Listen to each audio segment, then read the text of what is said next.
Every fall, world leaders meet to discuss climate change. But since last year's talks, few governments have taken substantial action.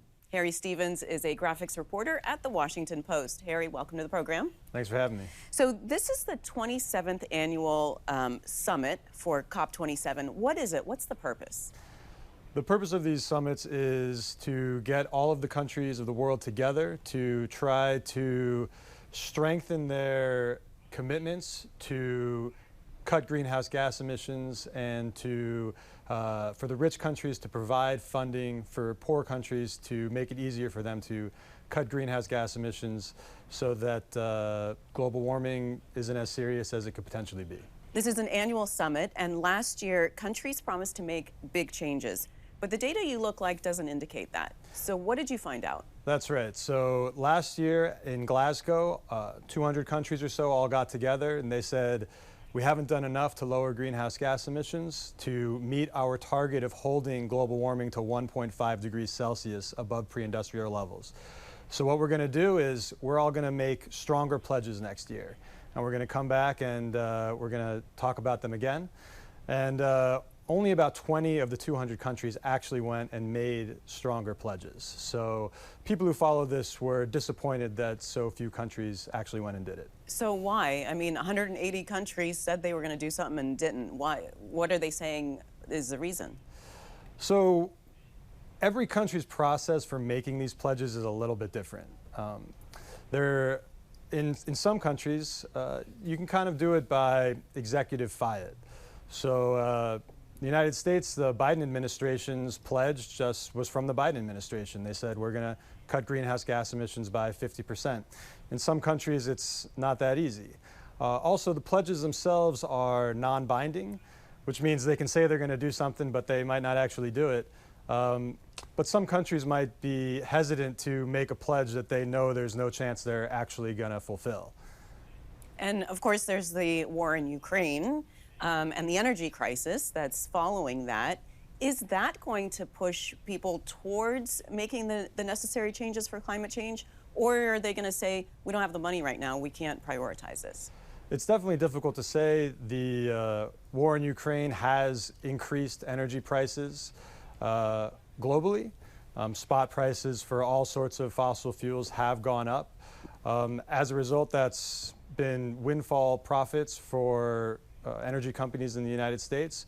It has also pushed some countries in Europe to consider accelerating their transition to renewable energies, although renewable power sources are intermittent, and so sometimes that can result in not as much power as you want. So other countries in Europe have also started to consider maybe reopening their nuclear plants, but it's definitely thrown energy policy, a wrench in the gears. The Inflation Reduction Act was passed this year, and that set aside billions of dollars for climate and energy. What difference do you think that's going to make?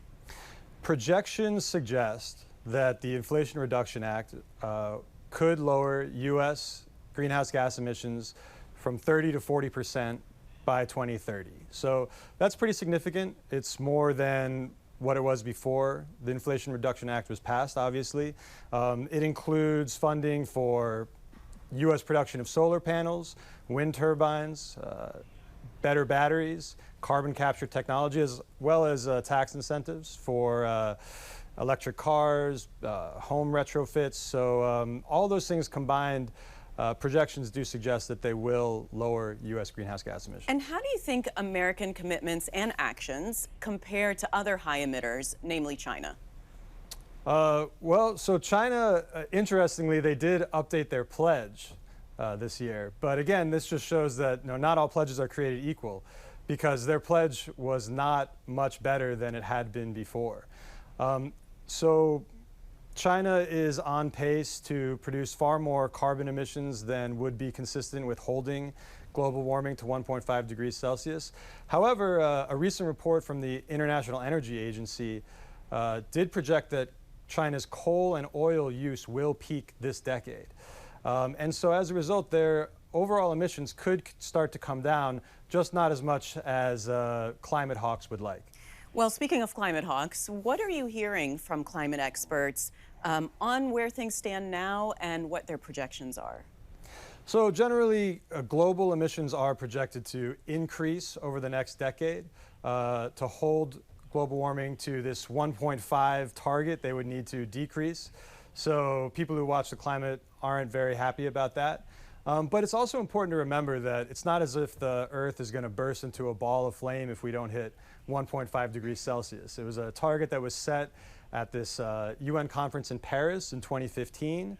It is the target that they have been trying to accomplish, but signs indicate that it's not going to happen. So the question isn't really so much will we hold temperatures to 1.5 degrees Celsius, but what do we do if we go above it? And the United Nations recently put out a report, their annual report on climate change. Anything new, anything surprising in that report? It's a mixed bag. So on the one hand, projections for total global warming have gone down a little bit.